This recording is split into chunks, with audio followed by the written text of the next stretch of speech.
Hey everybody, welcome back to Ultra Hope Girls. We're so excited to have you back for Case 2.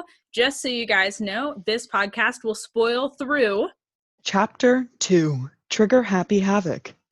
Make sure you're playing along with us at home, and we will not spoil any future cases in case you're a first-time player, so let's get into it. 1, 2. Welcome to the Danganronpa podcast. You're on the threshold of an amazing episode. Showtime. Today, the Ultra Hope Girls will be talking about Chapter 2 of Trigger Happy Havoc, including Case 2, where Chihiro is bludgeoned to death with a dumbbell that was wielded by Mondo. But Byakuya decides he wants to redo the scene to make it look like Genocider Show, and Toko is revealed to be Genocider Show. Hey, fam. Hey. How's it hanging out there? Going pretty well. That's so good. I'm good. How are you? Excited to talk. Yeah, this I'm one- excited to talk about this one. A lot to unpack. Like, So much to unpack. Let's get started. We could start talking about what's new when we open up with Case 2. Yeah. Yeah, I mean, a new floor opens. That's a huge thing. Yeah. They find the laptop that won't turn on. They Mhm. find the principal's note. And there's a new rule that you can't lend out your notebook. Yep. This is true. I feel like every time a new rule is introduced, it's usually going to be relevant to what is going to happen, which is kind of interesting. Yeah, absolutely. Also, can I just say, Monokuma, the ultimate transphobic, because literally, like, half of this case is like you have your gender that's listed in your e-handbook, and if you even like look at the wrong locker room that doesn't match your gender, you literally get shot by the gun hanging from the ceiling. I don't think this is in the game actually, but it's in the anime. One of my favorite Monokuma lines is like, "Yeah, I'll let y'all kill each other, but I won't let you like get into any hanky panky with like the locker room situation." Yeah, baby. Yes. Oh man, I actually wrote on my notes, gender norms killed Chihiro. Rip. I know. We'll get into that, but holy cow, yes. Wow. Maddie, do you want to talk a little more about the letter? Sure. So we find a letter in the library in Hope Speak Academy, and it talks about serious issues that have made it necessary to close Hope Speak Academy temporarily. I have a little excerpt from the letter if you'd like me to read it. Hope Speak Academy must now lower the curtain on its glorious history for the time being. This decision was not an easy one to make, but serious issues beyond our control have made it necessary. But make no mistake, this is not the end for Hope Speak Academy. And so clearly something has gone wrong with this school, but Kyoko notices, the layer of dust on the letter. She says, "I think this letter is over a year old." And so, that is quite a mystery because these students have just arrived at this school to, start their school life, and all of a sudden they're finding out that somehow there is something going wrong with this school apparently, and they don't know what it is. I think it leads to the question of, since the letter is a year old, it leads to the question of, did the school reopen? Or did they miss the school's closing a year before they came in? Or, yeah. Right, and what are these serious issues and why did they not know about it? Because Makoto is like, "Oh, I did so much research on this school and I never saw anything about that." So It definitely opens up the game into not just being about a murder mystery like structure of game, but there's like a larger mystery that the group needs to solve, which is like what's going on, period, basically. Sure. Another thing pre-trial that I do want to bring up is I feel like we see a little bit more of Celeste's character development in this chapter, especially with the way she treats Hifumi. And like how she kind of like is kind of mean to him and makes him do things for her. And the also milk tea. The milk tea, I literally have that like starred. Chucks it against the wall. That was so funny. Oh my gosh. And she kind of like almost like she breaks character a little bit there. Like her sprite, like she shows like this really angry face, and then her like she like yells at him, and her accent sounds like it goes away for a second, at least in the game with like the narration. Like, we also get to see a little bit more of her ultimate ability in this chapter. There's a line when in the anime when they are discussing everything they found in the library, and she's talking to Byakuya, and she says, "This is a zero-sum game." And Byakuya is kind of like, "Oh yeah, definitely is," which is kind of funny because apparently in the game he's like really aggressive about it, more like, "Hey, shut up." But yeah, I actually did some research on what zero-sum games are, and it's really interesting.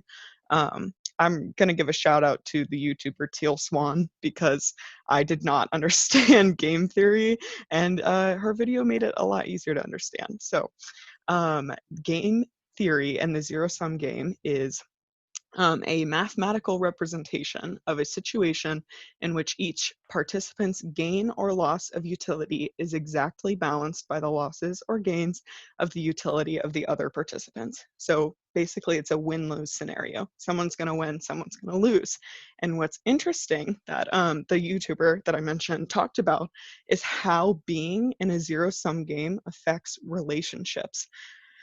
Because when you're in a win-lose scenario game, you physically can't trust anyone else. There are a limited amount of resources, and because of that, it kind of becomes like a claw your way to the top type of social structure, which makes sense in this game because with Danganronpa, if someone else kills, then that's it. You know, the resources, which in this case are life and escaping the school, are finite. And that makes everyone stop cooperating and start competing. And yeah, it's just super interesting. And the only way to get out of a zero-sum game is for everyone to take the other people's needs and desires and preferences and view them as their own. Because then if you hurt someone else, you're hurting yourself. And it becomes more of a either win-win or lose-lose scenario. It's interesting you bring this up because I feel like we can clearly see already the people in the group who are viewing it as a zero-sum game and the people who are viewing it as something like, we need to work together and like do the things. And that really comes out in this case. Holy cow. I also want to bring up, like, I work at a bookstore for our listeners if we keep this in. And a common book people would come in looking for is like gambling books and like gambling theory, and like the section we have in the store is so much bigger than I would have ever imagined, just because gambling is something that I really have never taken an interest in. No, I think that's interesting. Yeah, like I think, I don't know, more people think that way than in real life than maybe we think that way. Yeah, and one other thing that the person said was that any social group in a dysfunctional state will develop a zero-sum game. And so these characters, no matter if Monokuma had been there or not, if they had been locked inside the school, they would have developed a zero-sum game because maybe the food was gonna run out, or maybe they would get freaked out and it's like, oh, like I need this more than you. And so it's kind of interesting.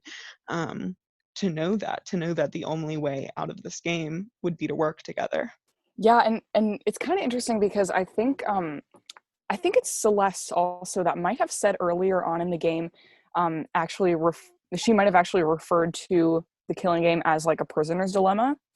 I think if I'm remembering that correctly. You're right. And that's kind of interesting because a prisoner's dilemma is almost a little bit different because it's like you have to decide, are you going to cooperate with the people around you or are you going to betray them? And if you betray them, there could be something in it for you that is a lot better than the result if you were to cooperate. However, if you also get betrayed, it could be even worse for you if you choose to betray them as well, versus if you decide to cooperate and then you can mutually benefit, but you all have to cooperate. And if there's any concern that one person is going to betray anyone, that one person can ruin the cooperation for the rest of the entire group. And so that, if I'm understanding kind of the theory of the prisoner's dilemma correctly, I feel like that also is like kind of a different way of looking at the killing game, but also like a really telling one. And it's, yeah. Absolutely. And I mean, statistically, when you're playing a prisoner's dilemma, it is statistically more likely that the person you're playing against will betray you, which is kind of tragic when you think of human nature. But yeah, that it's very true that the only way to win a prisoner's dilemma is to all cooperate, just like a zero-sum game. Are we ready to move on? I have some free time notes if we're interested. Yeah. So so I had 3 free time chunks this chapter. The first one I spent with Chihiro because I knew that he was gonna die and I wanted to, like, you know, love my little guy because I love him so much. And it was really cute because he was like going through like some self-loathing. Like he was like, I'm so weak, and I was like, you're strong, buddy. So sad. And then I spent the second one with my girl Toko. Love her. But I have to bring up the reason why I wanted to talk about free time a little bit is because she says, so Makoto asks her what her hobbies are, and she says something like, I only have time to write. And then she says, I'm always serialized, so I'm always really busy.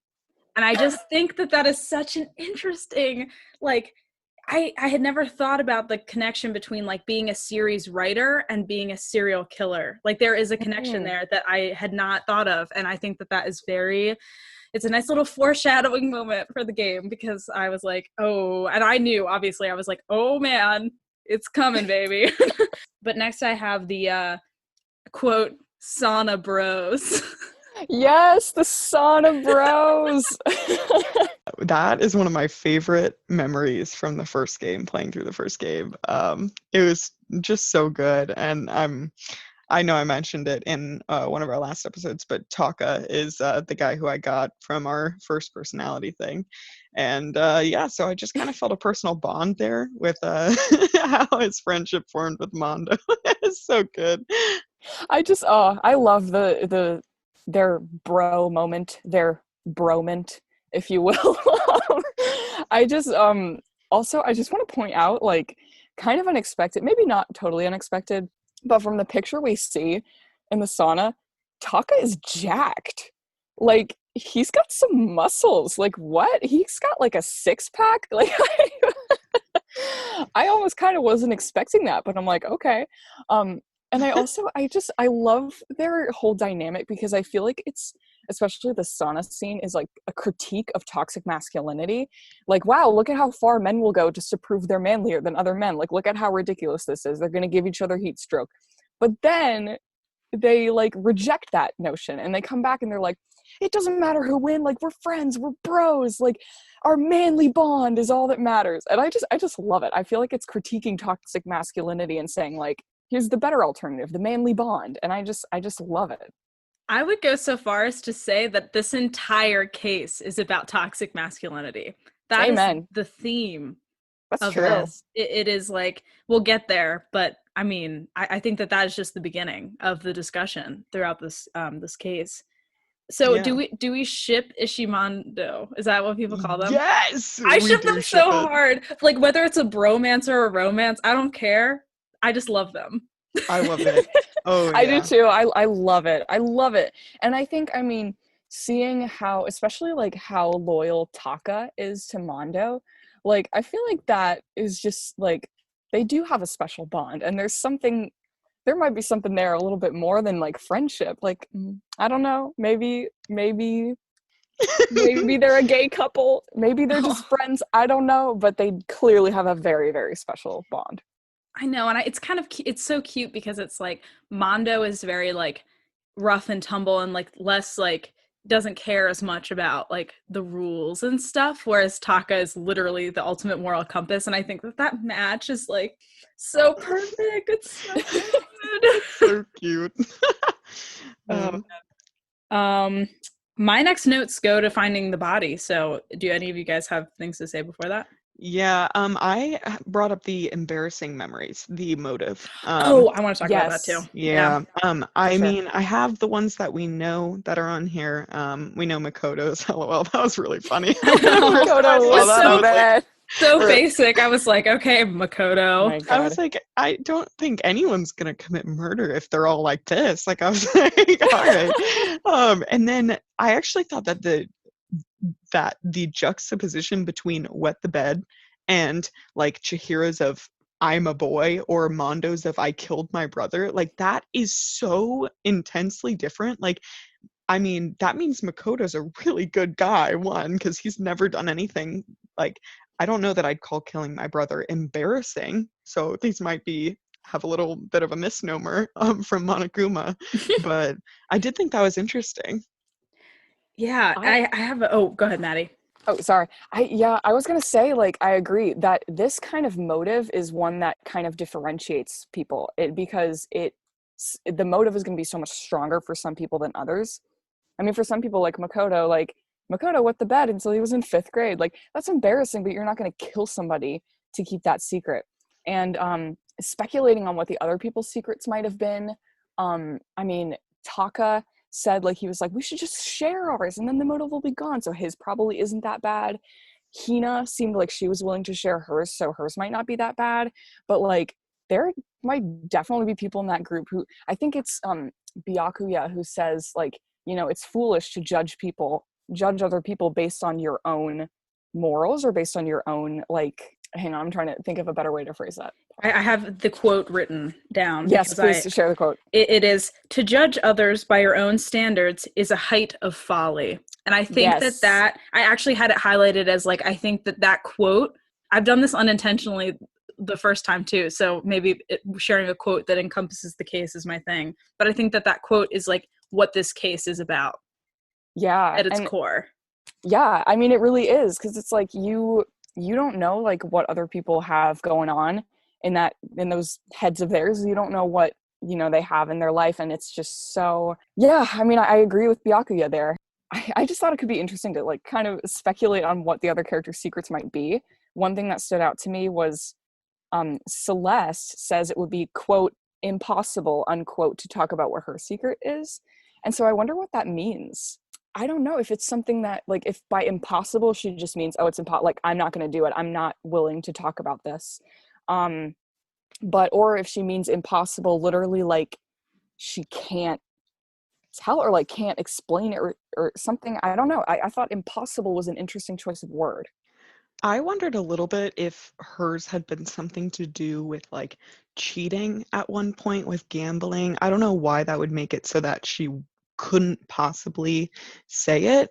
And I don't know if she'd need to, since she's the ultimate gambler. But I mean, that would be incredibly embarrassing as the ultimate something to have to fake your way to the top.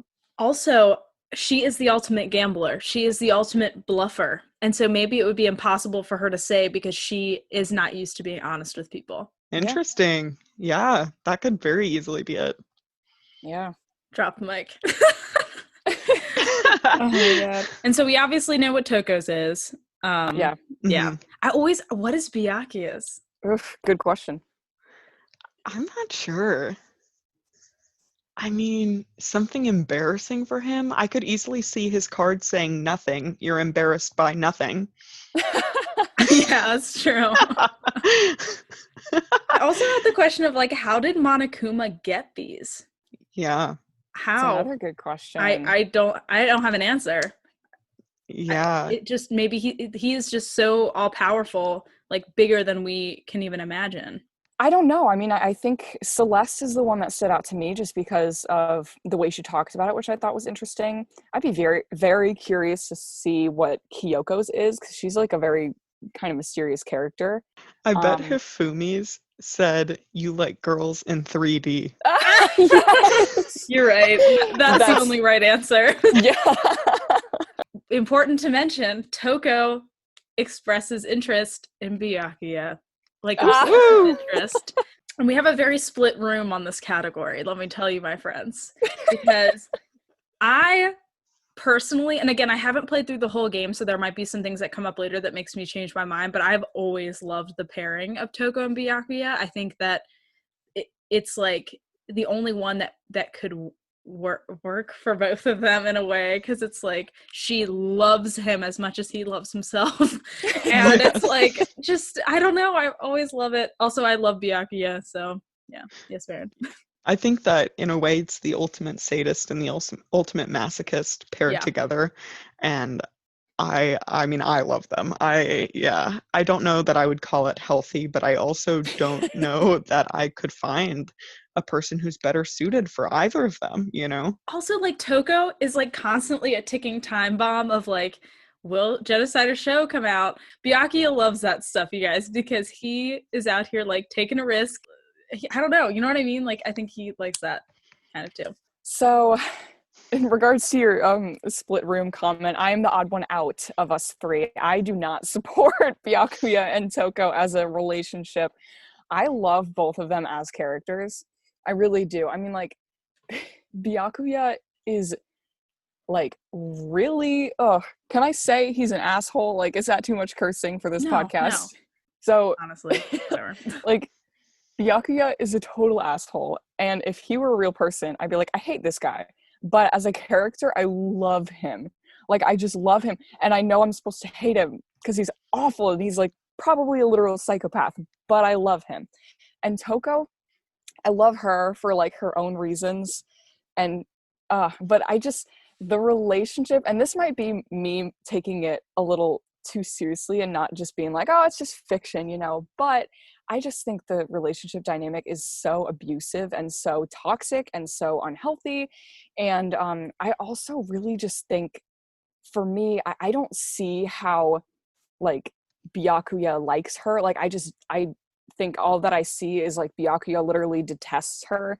And for Toko, I think a lot of it is like delusional, like, because she has her own things. She has DID, she has her own kind of like definitely like mental health problems going on, but I think she, even, I mean, like, just from my psychology standpoint, I would honestly say that she has erotomania. And for anyone who doesn't know, erotomania is like a specific delusion that you have where somebody, you're obsessed with somebody and you also have the delusion that they are also in love with you. And it could literally be I mean, it could be a celebrity, it could be someone who got a barista you got coffee from once, it could be someone you barely know, or it could be someone you do know.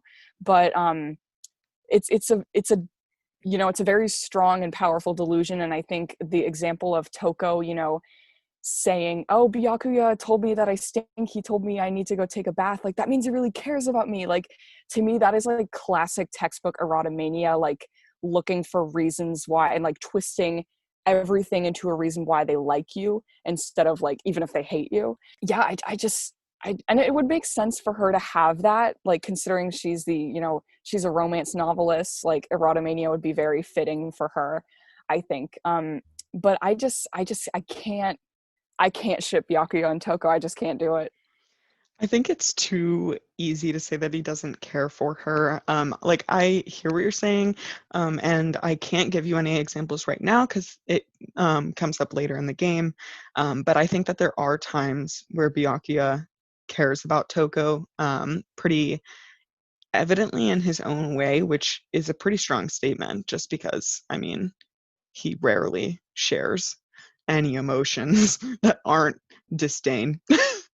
Yeah, I mean, I will be very interested to hear from you on like what those kind of things are, and to hear like your perspective on like how he kind of cares about her in his own way. For me, and we can talk about this again later because this gets into the trial, but for me, witnessing everything that happens during this trial in case 2 makes me think there's no way that he actually cares about her. We can get into that later if you want, but because that's very, very, for me, that's very heavily dependent on the events of the trial.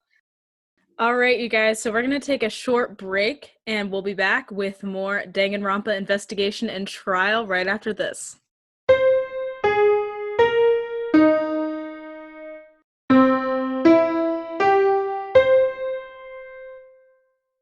All right, so I want to start talking a little bit about the investigation before we get into the trial, because I think there are some things worth noting that happened in the investigation specifically.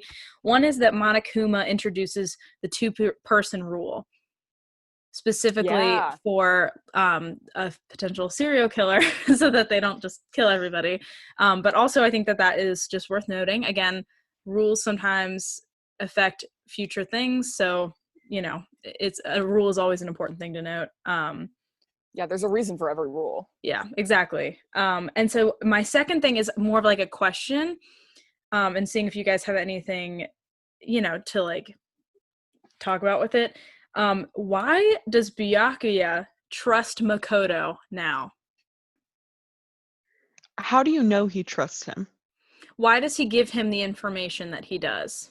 Why him? Why not any other person? Do you mean the information about Genocide Jack? Yes. Who else is he going to give the info to? Like, Kyoko hasn't told her ultimate ability, so I wouldn't trust Kyoko. I mean, a lot of the other people are kind of loons. I mean, and in the first trial, Makoto is the one who gets them to the final answer that saves their lives.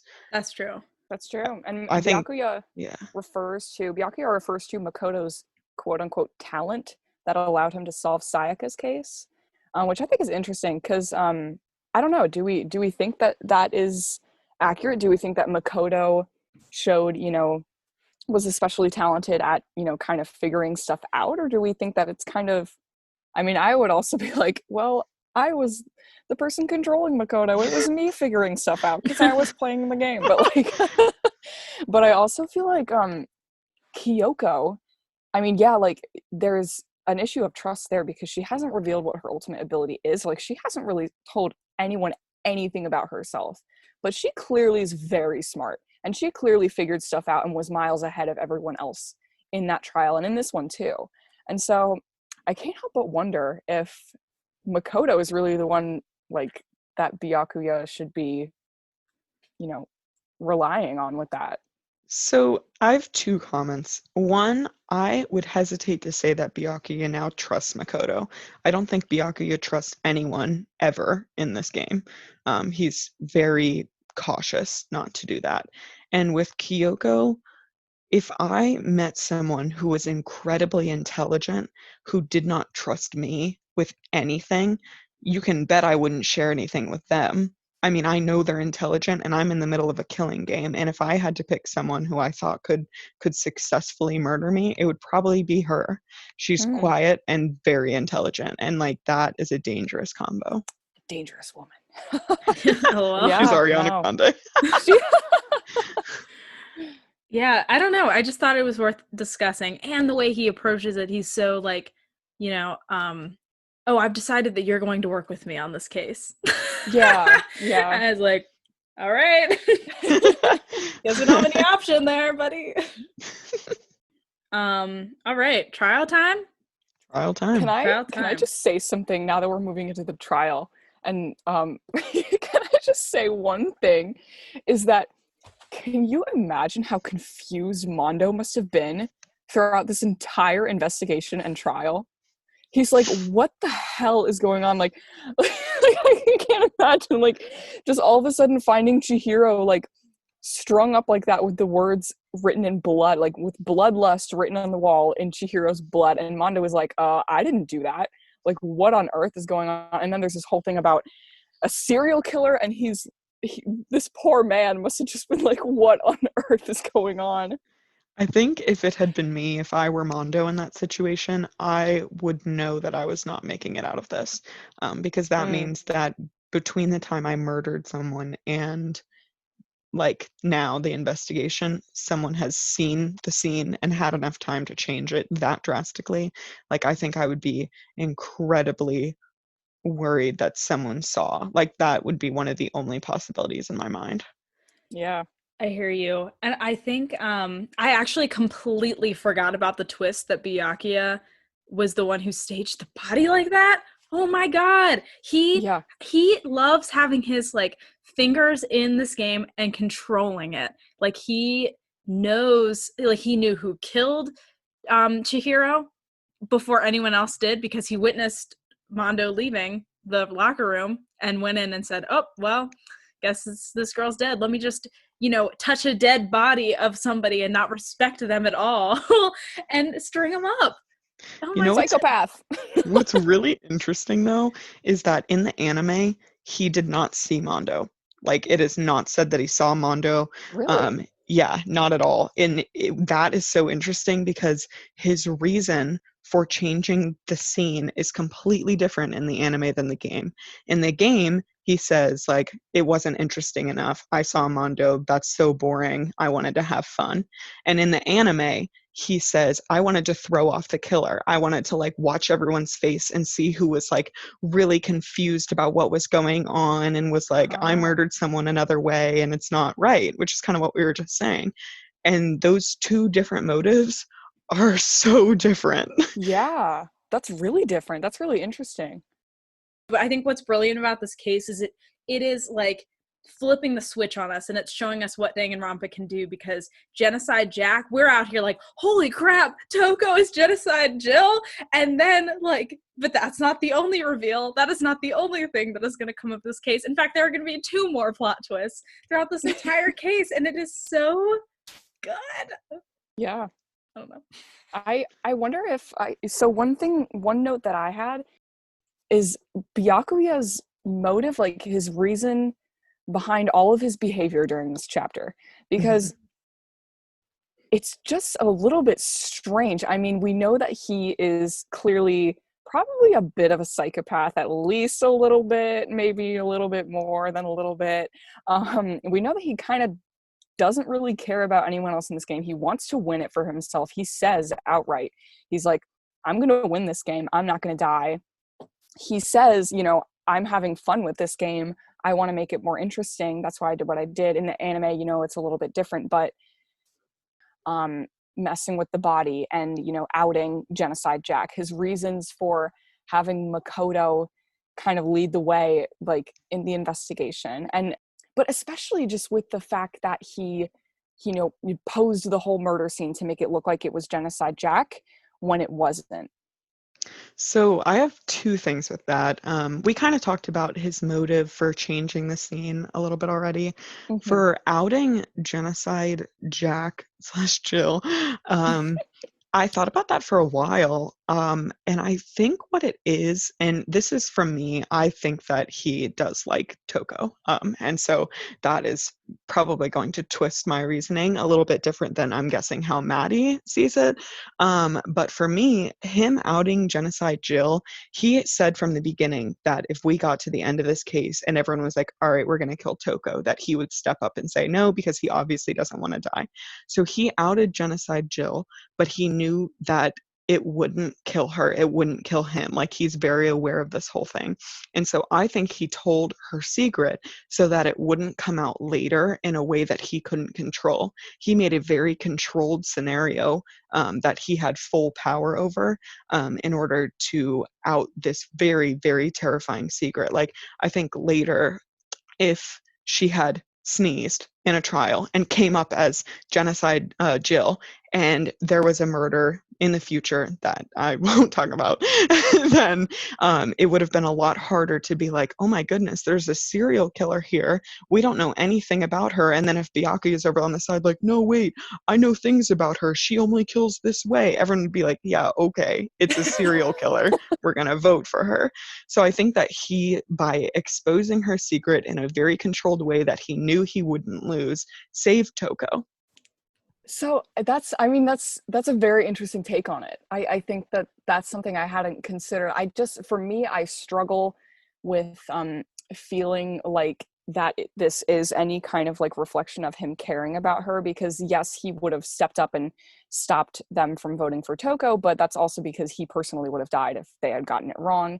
About him kind of like deciding to take control over the situation and how he was going to like reveal her secret, I agree with that. I think he definitely has a thing about control and wanting to be in charge of the situation. I mean, he literally went and like posed a dead body so he could have like, you know, his moment in the trial.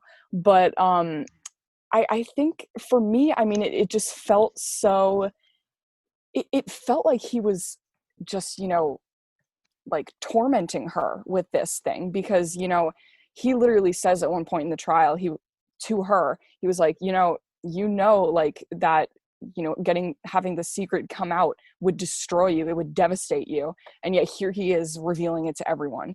And, you know, she starts crying. At one point, she literally screams at him, I hate you. And it's like, I don't blame her, because it's kind of, it's a very cruel way to reveal it. And I think that I understand why Byakuya would reveal that to the group. I mean, if I were in a situation I probably would too, just because it's something that people should know. Like, oh my God, we're in a killing game. There's a serial killer in the group. You might want to know this. But the way that he does it is just so pointedly cruel, I think, that I just can't see how it's a reflection of him, like, his caring about her. I think it's really just the opposite. Like, he's like torturing her like this almost. I don't think it's that cruel. Like, I don't understand why it's cruel. I know she says, I hate you. What would be a nicer way to do it, though? You know, she's a serial killer. She is a murderer. She has murdered hundreds of boys.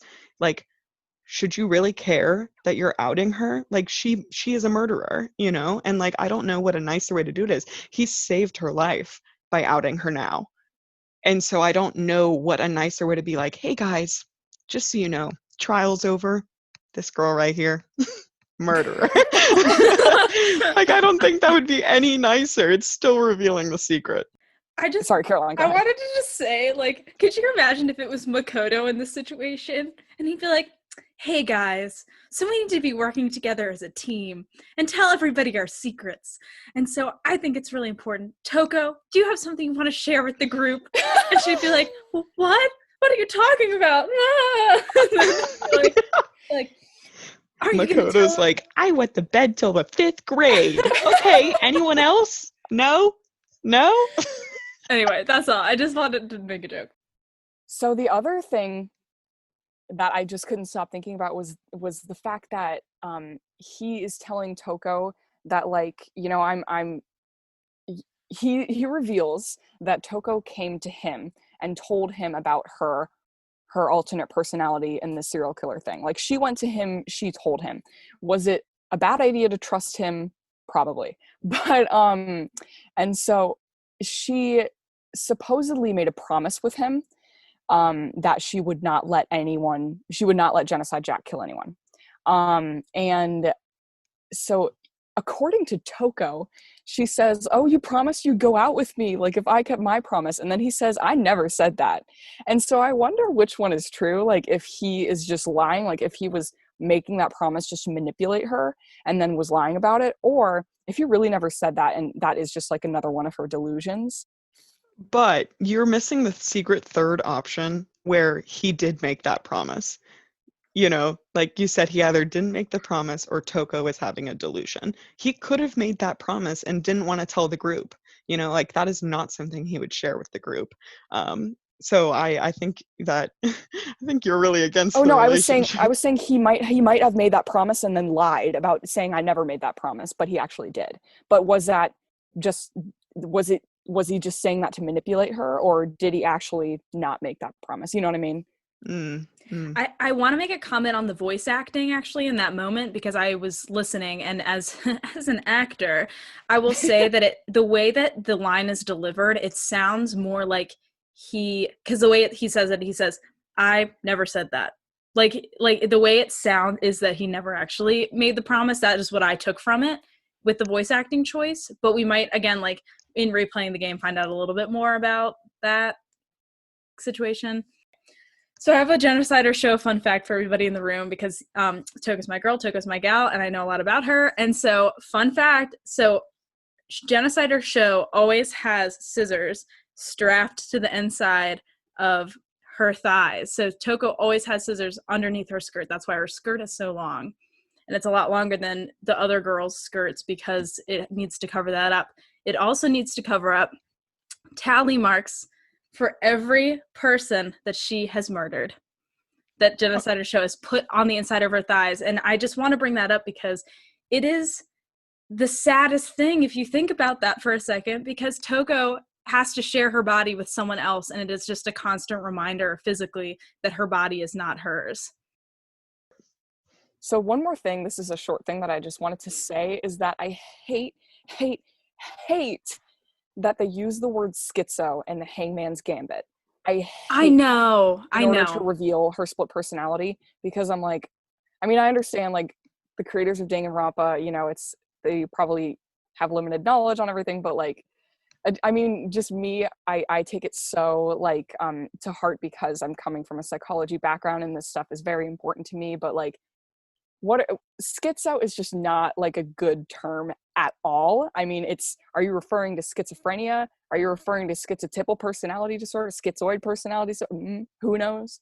Like, there's a lot of things it could refer to, but none of those are the same thing, and none of those are dissociative identity disorder. I know. So the stigma, I just wanted to put that out there. I hate that they use that word. Yeah, and I think we're all in agreement on that front there. Yeah, that is definitely a very problematic aspect of this part of the game. Yeah, I love Danganronpa, but that one I was just like, no. So from after Mondo's found guilty, this is one of my big points. I was really excited about. I researched this for like 2 hours. Okay. Oh, wow. I know. Whew, Zooey mama. All right. It's taken us this long to get to it. So Taka and Mondo, they call each other brother, especially Taka calling Mondo brother throughout the entire thing. And that was so interesting to me because we find Mondo killed his own brother. And I think that there are a lot of parallels between Mondo's relationship with Taka and Mondo's relationship with the brother that he like murdered.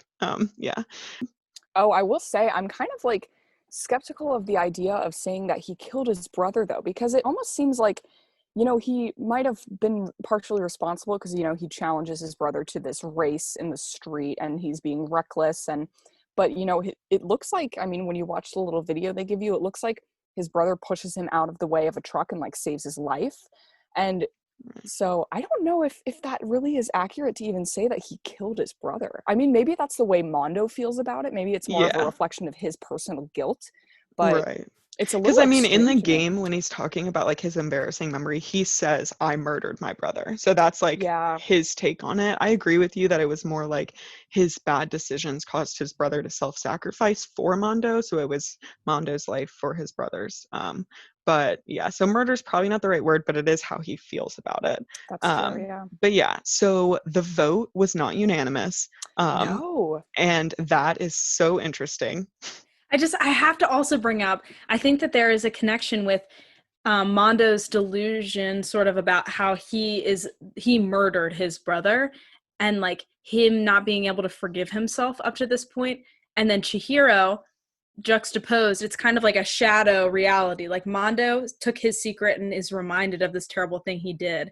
And Chihiro reads this secret, reads the words and says, I need to let this delusion I have about myself go and shed the skin and become better, because if I only remember myself for my weakest moments, I can never improve. And Mondo never comes to that realization. Though I do think he gets a very full character arc with this case. Like sometimes characters leave us, like Leon I think is a good example, and I don't feel like we've gotten a full arc for the character. Mondo, I do not feel that way. The way he submits in the end and he's like, you're right, I did it, and he admits that he killed this person, I think that there is a full, like that is a full circle moment, and also, I think he gets that ending. Okay, so one of the things that he says, this was like my big point. He says at the end, right before he's about to die, and Taka is like freaking out. He says, "I'm sorry, big bro. I couldn't keep our promise between men." And that was so sad for me. I like listened to that and I was like, wow. And I was like, at first I was like, okay, like this is between Taka and Mondo. I was like, of course, like, they've been calling each other brother since they had that challenge. Well, I did some research.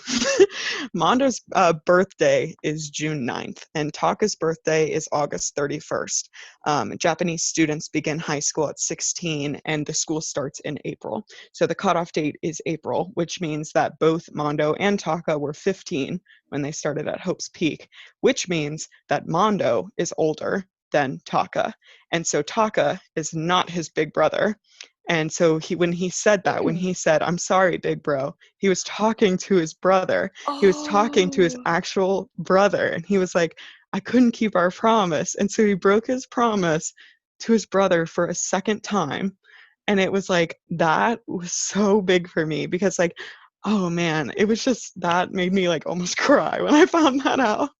And I think that's interesting because it's not that he was forgetting about Taka in the end, but I do think that it means a little bit more that he was talking to a dead person. I mean, he's talking to a spirit of someone, and like that was wild to me. I think Caroline's right that was a perfect end to his character arc, you know, like he's realizing his faults and he's wishing he had done things differently. And that, I thought it was beautiful.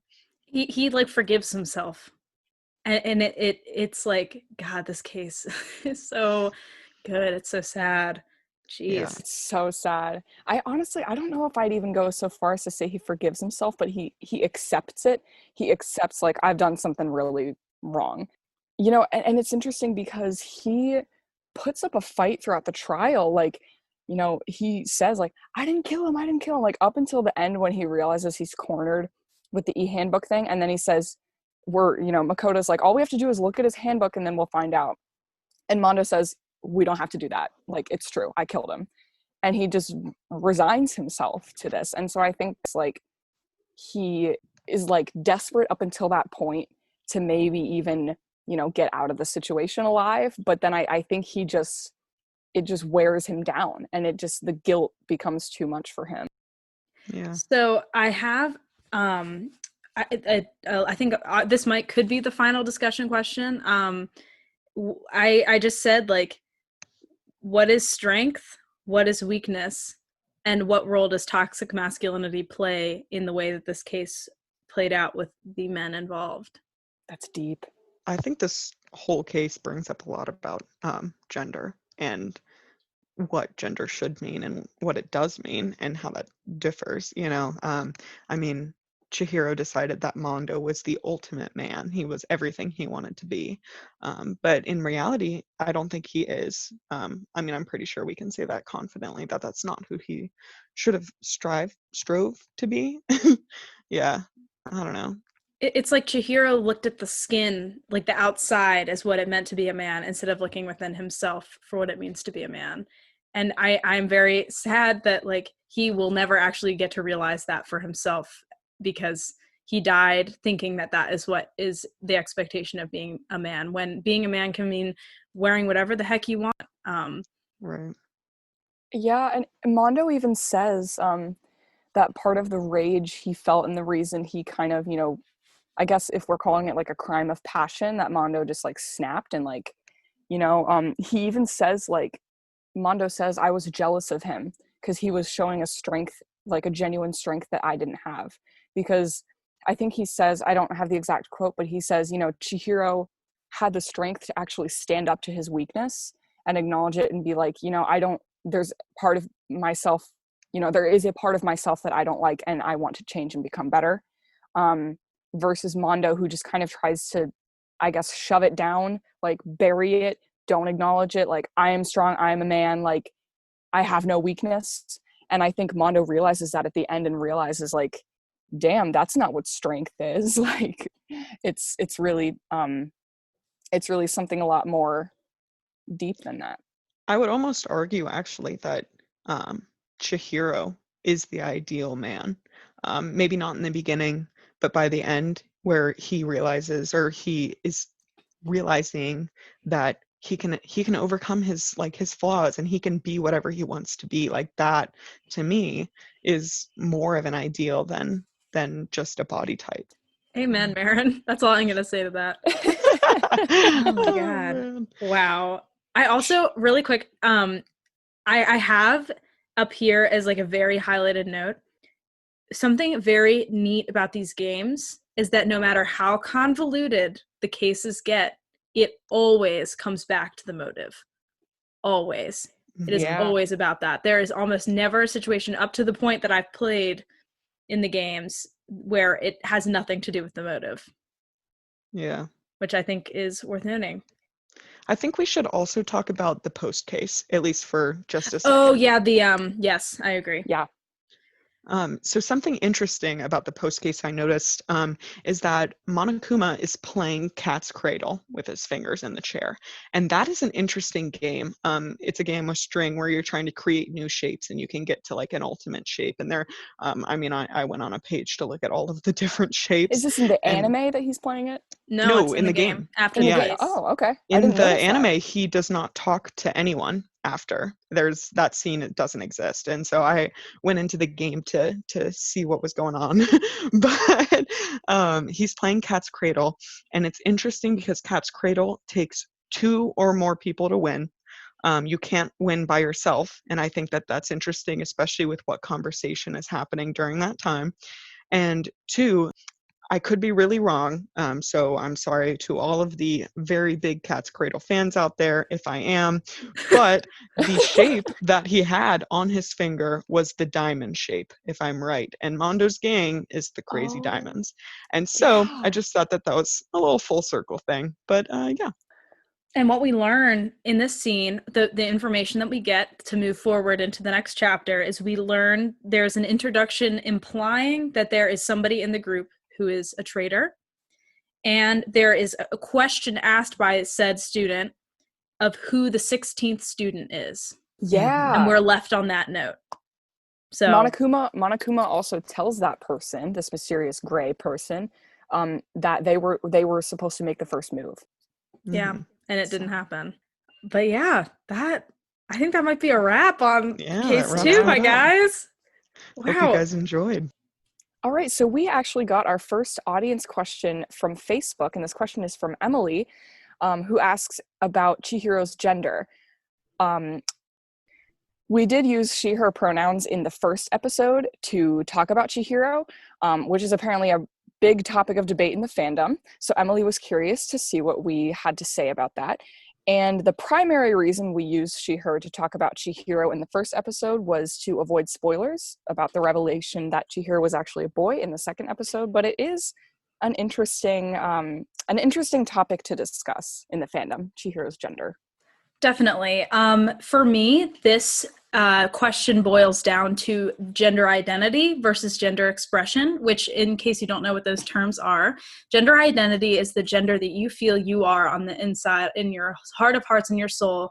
That is the gender you identify as. Whereas your gender expression is how you express your gender, which could lean more masculine, could lead more feminine, could lead to the Z-axis, it could lead into infinite places, but those two terms are incredibly different. So for example, I tend to dress very androgynously, though I identify as female. I wear clothes that could be considered more masculine, but that doesn't make me a man, and I'm not non-binary. I identify as a woman. And so for Chihiro, I believe that they identify as a he, because, you know, he says, I want to be more of a man. I want to, you know, accept who I am. And there's no implication there that he's dressing this way because he feels dysphoria. It seems more to be his expression of his gender versus being transgender. Right, and he even talks about how his parents were really against him owning, like there's an image of him holding a pink bunny, like a stuffed animal, and him getting like pretty bullied for that. And, you know, a pink bunny, it does not mean that you're transgender, you know, like I think Caroline's right that it's more about gender identity than, expression. Yeah, and I think a lot of people, I think, in the fandom do kind of have a headcanon that Chihiro is trans. I'm not sure if I identify with that headcanon, because I think that for Chihiro, it's kind of like him pretending to be a girl was a way to like hide his weakness, sort of. And it is kind of, we could have a whole discussion about that, and about how, you know, if it's problematic to be like, I'm weak, so I'm a girl, like associating, you know, femininity with weakness. Obviously that's a problem in of itself, but yeah, I don't personally believe that Chihiro is trans. I think he is a boy, and that he doesn't necessarily struggle with his gender identity like Caroline says, but maybe with the expression. Yeah, so thank you, Emily, for that question. And if you would like the chance to have your question featured in one of our later podcasts, please feel free to comment on our Facebook group or Facebook page, and we will address your question. You also have the option to leave us a voicemail. There's a link in the description of the episode to anchor.fm where you can leave a voice recording, and you could have your voice featured in our episode. All right, so we're going to get going on a bedwed behead, my friends. Maddie, do you want to share who we're going to be doing this time? Sure. So the 3 people for this round that we have to choose from are our 3 bros, Mondo, Taka, and Chihiro. Would one of you like to go first? Sure, I can get started. All right. I hate to do this to myself, but I'm gonna be head Taka. Okay. I love him, but I don't know. I just love the other 2 a little more. I would probably wed Chihiro and bed Mondo because I think Chihiro would be a better long-lasting relationship. I love Mondo, I do, but you know, his rage could be a problem in a long-term marriage. So I think that I would also marry Chihiro. I just think we'd also have a lot in common, and I think I've often been told that we're very similar in a lot of ways, so I would probably pick him. I think I would bed Taka just because he is just more my type. I'm not usually into like more macho guys, and so that for that reason I would kill Mondo. I actually have the same answer as Meryn. Same all 3 answers. I would wed Chihiro because I love him. He's my boy. I think that he's just so sweet. Like I just think that would work, you know? And I guess bed Mondo and then behead Taka just because I'm sorry. I know there are a lot of Taka fans out there, but I'm just not a huge fan. He kind of gets on my nerves a little bit. I gotta say about Taka, I feel like playing the game is making me like him more than I used to. 100%. Yeah. And also like knowing that he's like Meryn's little guy. That's true. That's true. Hey guys, it's me. All right. Thank you guys for listening. We hope you enjoyed today's podcast. If you'd like to leave any comments, questions, anything you'd like to hear from us in the future, please visit our Facebook page. We have a page you can like and a special page where you can be a secret member. So just join that if you'd like, and we'd love to hear from you. We also have an account on the Amino app for Danganronpa. It is Ultra Hope Girls Pod. So check us out there, and we can't wait to hear from you. All right. Bye, everybody. Bye.